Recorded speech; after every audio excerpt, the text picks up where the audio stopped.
صلوات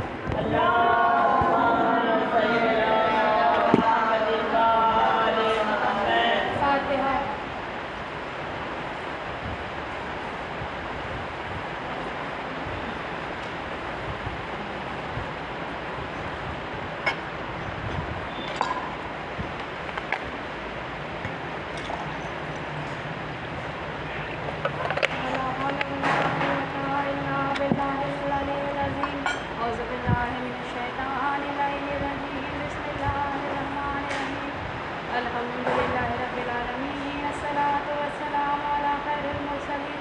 وعلیہ الطیبین الطاہرین المعصومین المظلومین ولعنۃ اللہ علی اعدائہم اجمعین سیدنا و نبینا و شفیعنا و مولانا مولا الثقلین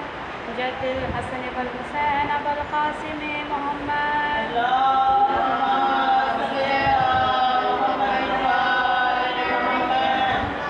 قال اللہ تبارک و تعالی سبحانہ فی کتابہ المبین وهو اصدق الصادقین وقوله الحق بسم اللہ الرحمن الرحیم وما محمد الا رسول صلوات پر محمد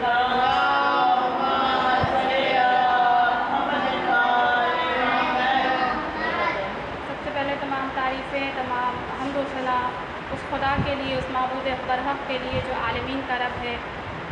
جس نے اس زمین کا فرش بچھایا، آسمان کا شامیانہ لگایا، جس نے دریاؤں کو روانی دی، جس نے کلیوں کو چٹک دی، جس نے چڑیوں کو چہک دی۔ وہ پروردگار عالم قرآن مجید میں ارشاد فرماتا ہے کہ وما محمد الا رسول، محمد کچھ نہیں سوائے رسول کے۔ تو خدا بند کریم کا ایک نام محمود بھی ہے اور نبی کا نام محمد رکھا ہے۔ محمود کے معنی ہوتے ہیں تعریف کیا ہوا، اور محمد کے معنی ہوتے ہیں بہت زیادہ تعریف کیا ہوا۔ اب سوال ہے کہ پروردگار تو اپنا نام محمد رکھ لیتا، نبی کا نام محمود رکھتا، کیونکہ نہ کچھ تجھ سے پہلے کچھ ہے، نہ کچھ تیرے بعد ہے، اور ہر چیز تیرے سوا مخلوق ہے۔ تو خالق ہے، اور تیری ہر چیز جو دنیا میں پائی جاتی ہے وہ مخلوق ہے، نہ تجھ سے پہلے کچھ ہے، نہ تیرے بعد کچھ ہے، نہ تجھ سے کوئی بڑا ہے اور تیرے آگے کچھ بڑا نہیں ہے۔ تو اپنا نام محمد رکھ لیتا اور نبی کا نام محمود رکھتا، کیونکہ محمود کے معنی صرف جس کی تعریف کی جائے، اور محمد کے معنی جس کی بہت زیادہ تعریف کی جائے۔ تو بہت کا لفظ جب استعمال ہو جائے یعنی اس میں کوئی بڑی شخصیت بھی شامل ہے، یعنی بہت ساری کائنات کی جو مخلوق ہے، ہر ایک شے مل کے جب تعریف کرے تو اسے محمود کہتے ہیں، اور جب تمام مخلوق کے ساتھ مل کر خود معبود برحق کی تعریف کرتا ہوا نظر آئے تو اسے محمد کہتے ہیں۔ صلی اللہ علیہ وسلم۔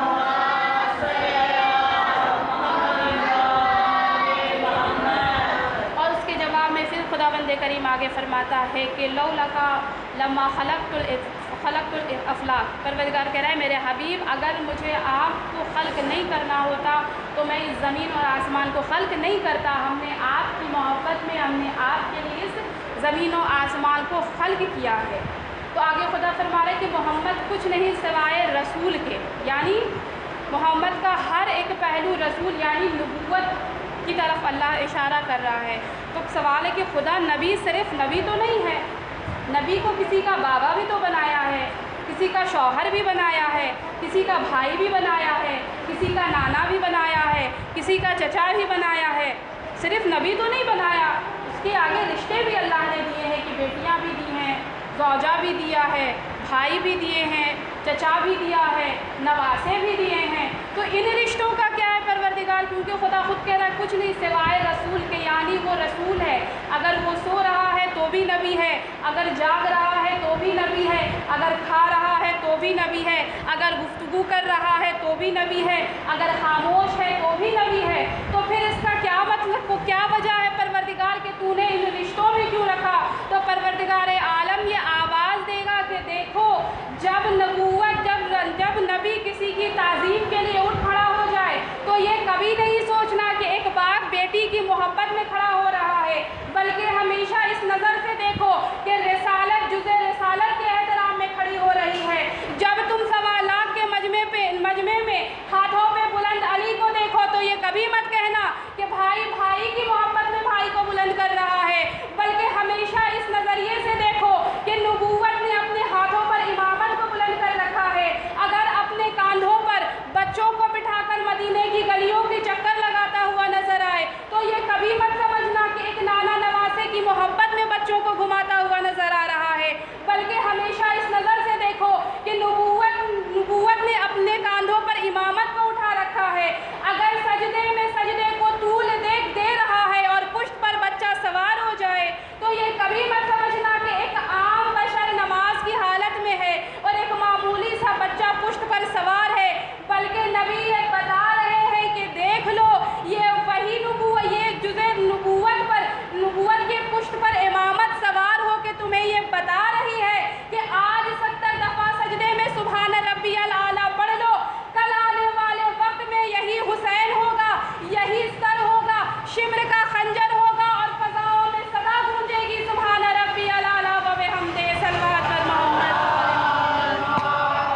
کیونکہ خدا خود سورہ جمعہ میں ارشاد فرماتا ہے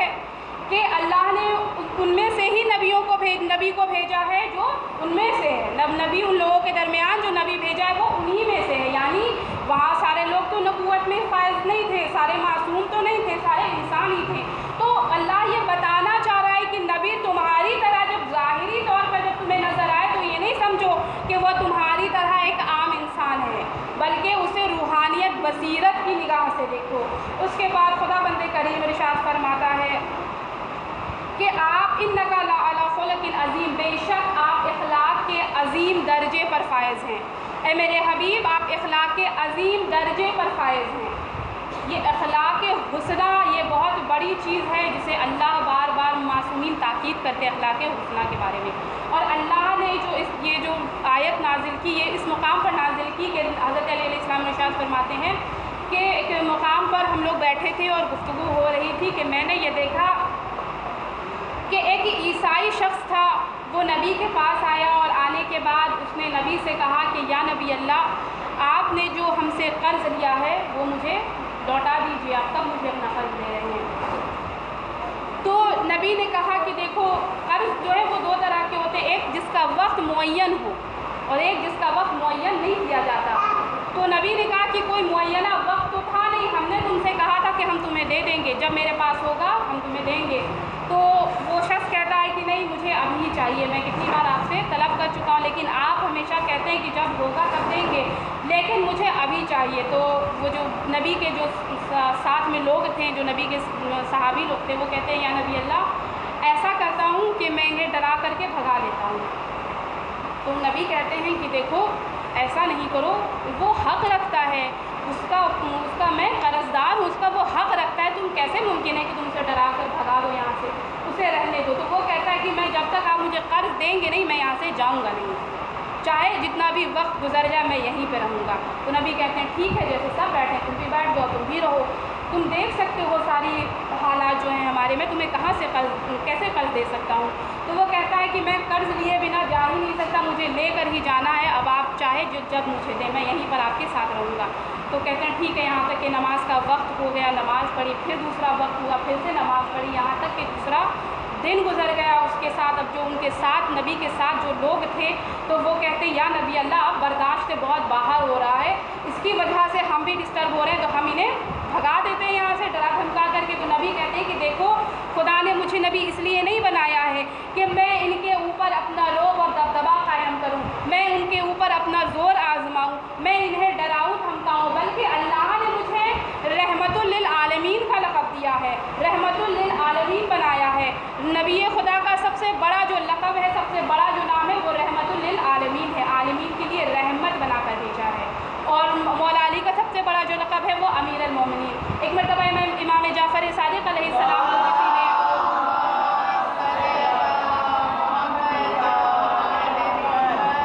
کسی نے امیر المومنین کہہ کر مخاطب کیا تو امام نے فرمایا کہ دیکھو ہرگز علی کے سوا کسی کو امیر المومنین نہیں کہنا، یہ حق، یہ نام، یہ القاب، یہ صفت صرف اور صرف میرے جد علی کا ہے. تو یہ علی کا سب سے بڑا نام ہے اور خدا کا سب سے بڑا رب العالمین ہے، اور جناب فاطمہ کا سب سے بڑا سیدۃ النساء العالمین ہے. تو وہ کہتے ہیں نبی فرماتے ہیں کہ اللہ نے مجھے رحمت للعالمین بنایا ہے، میں ان کے اوپر ظلم نہیں کر سکتا، اسے رہنے تو جب تک اس کا دل چاہے یہ رہ سکتا ہے. تبھی لوگ گفتگو کر رہے تھے کہ مرتبہ وہ شخص اٹھا اور اٹھنے کے بعد فوراً پڑھتا ہے اشہد ان لا الہ الا اللہ اشہد ان محمد رسول اللہ. اب لوگ حیران ہو گئے کہ ابھی تک تو یہ شخص عیسائی تھا، ابھی اچانک کلمہ کیوں پڑھنے لگا، اس نے ایسا کیا دیکھ لیا جو اچانک مسلمان ہو گیا. تو نبی نے کہا کہ اس سے خود پوچھ لو کہ وہ کیوں مسلمان ہوا. تو اسے بلایا گیا اور پوچھا کہ ابھی تک جو تم قرض مانگ رہے تھے، اپنا حق طلب کر رہے تھے، اچانک تمہیں ایسا کیا ہو گیا کہ تم مسلمان ہو گئے، کلمہ پڑھنے لگے. تو وہ شخص کہتا ہے یا نبی اللہ میں نے اپنی کتابوں میں پڑھ رکھا تھا کہ جب آخری نبی کا ظہور ہوگا، جب آخری نبی آئے گا تو وہ خوش اخلاق ہوگا، وہ با کردار ہوگا، وہ رحمت للعالمین ہوگا، وہ کسی پر ظلم نہیں کرنے والا ہوگا، وہ کسی کے ساتھ بد اخلاقی کرنے والا نہیں ہوگا، بلکہ اس کے صفات ایسے ہوں گے جیسا خدا چاہتا ہے، اس کا کردار ایسا ہوگا کہ اسے دیکھ کے لوگ مسلمان ہو جائیں گے، وہ صادق ہوگا، وہ امین ہوگا. تو نبی فرماتے ہیں کہ تم نے مجھے کیسا پایا؟ تو وہ یہودی کہتا ہے یا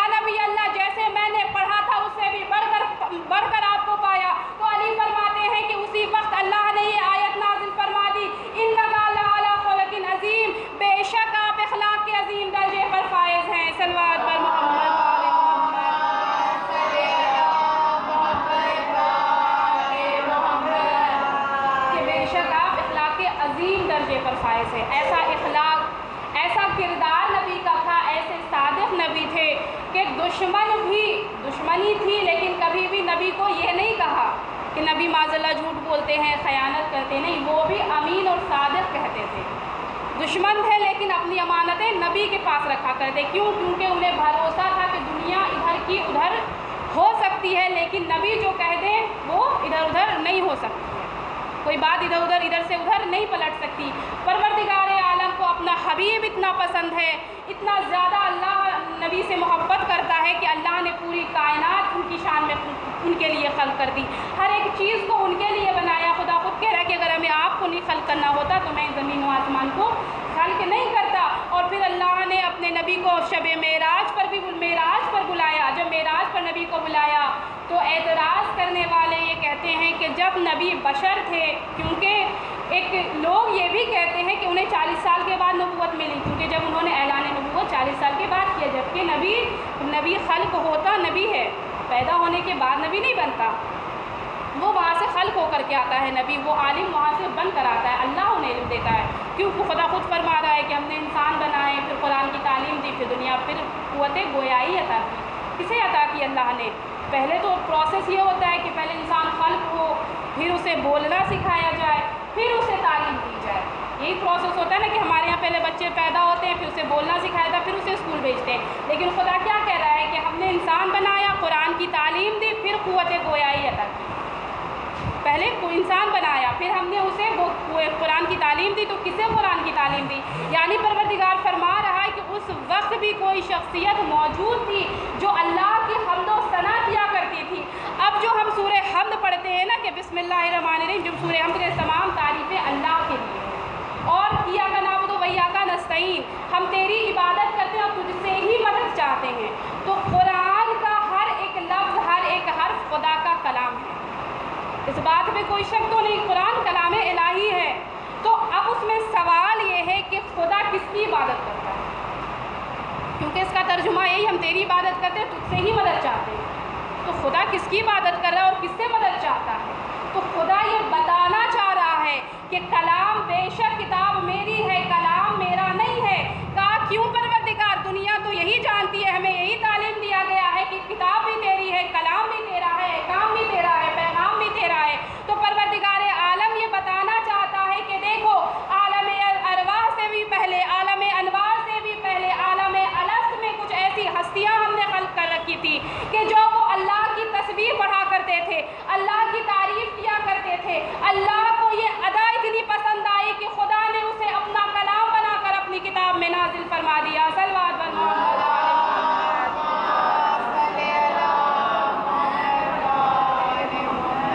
اتنی زیادہ اللہ کو پسند آئی یہ عبادتیں، یہ تعریف، یہ توصیف، اور اتنی زیادہ اللہ کو اپنے اس دین سے بھی محبت، اپنے نبی سے بھی محبت، اور اس دین کے لیے اللہ نے 1,24,000 انبیاء کو خلق کیا، ہر ایک نبی کا دور آتا گیا، اور نبی کے آخری دور میں اسلام نے آواز دی کہ آپ کے بعد ہماری حفاظت کون کرے گا؟ تو ہر نبی نے یہ اعلان کر دیا کہ میرے بعد کوئی نبی آئے گا جو تمہاری حفاظت کرے گا، یہاں تک کہ نبی کا آخری نبی کا بھی جب وقت آ گیا تو آخری نبی نے سے بھی اسلام نے یہ سوال کیا کہ نبی اللہ جب آپ جا رہے ہیں تو اب مجھے کون پناہ دے گا؟ تو نبی خدا نے فرمایا کہ اے اسلام تو گھبرانا نہیں، اب تو جن کے سپرد ہونے جا رہا ہے وہ تجھے اس طرح حفاظت میں رکھیں گے، اس طرح سے تیرا پرچم بلند کریں گے کہ رہتی دنیا تک تیرا پرچم بلند رہے گا، رہتی دنیا تک تیرا سر بلند رہے گا، تجھے اس طرح بالا کریں گے، تیرا پرچار اس طرح کریں گے کہ آتی رہتی دنیا تک آدم بھی اس پر ناز کریں گے، ابراہیم بھی اس پر ناز کریں گے، اسماعیل بھی اس پر ناز کریں گے، اور خود میں شان سے کہوں گا کہ بے شک یہ وہی ہیں جن کے سپرد میں نے اپنا مذہب کیا ہے۔ صلوات بر محمد۔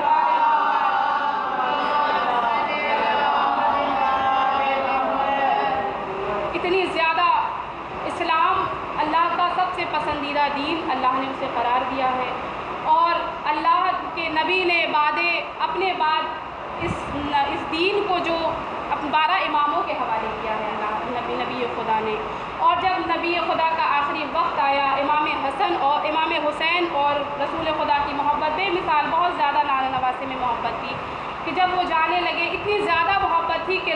روضہ رسول پر امام حسین ہمیشہ گریہ کیا کرتے تھے اور کہتے تھے کہ باپ نانا میں آپ کی زیارت کا مشتاق ہوں۔ تو نبی خدا نے آواز دی تھی کہ اے میرے حسین تم گھبراؤ نہیں، تمہارے گھر میں میں تمہارا فرزند تمہاری شکل میں اپنی شکل میں تمہارے فرزند کی طرح تمہارے گھر میں آؤں گا۔ جناب ام لیلہ فرماتی ہیں کہ جب میرے گھر میں علی اکبر کی ولادت ہو گئی تو شب میں جب میں سویا کرتی تھی تو میں ہمیشہ محسوس کیا کرتی تھی کہ گہوارے علی اکبر پر ایک سایہ ہے۔ شب کی تاریکی جب دنیا سو رہی ہوتی ہے تو میں محسوس کرتی تھی کہ گہوارے علی اکبر پر ایک سایہ ہے۔ میں گھبرا کر اٹھتی اور سوال کرتی اے سایہ کرنے والے تو کون ہے؟ تو سائے سے آواز آتی ام لیلہ آہستہ بولو میں حسین ہوں۔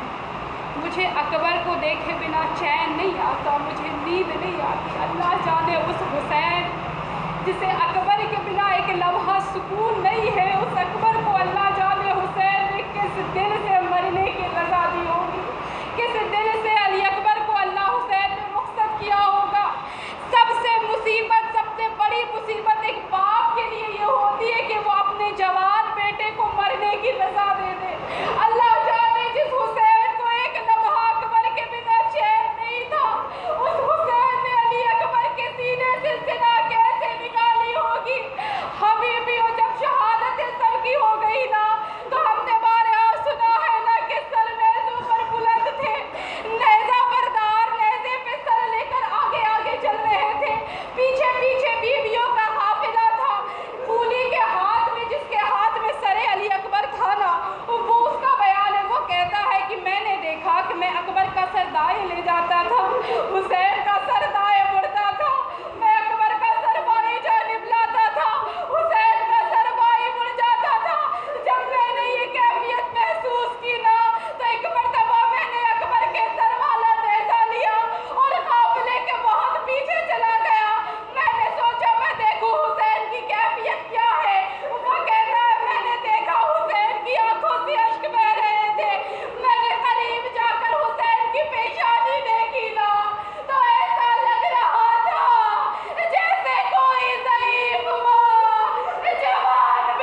ہوئے کہا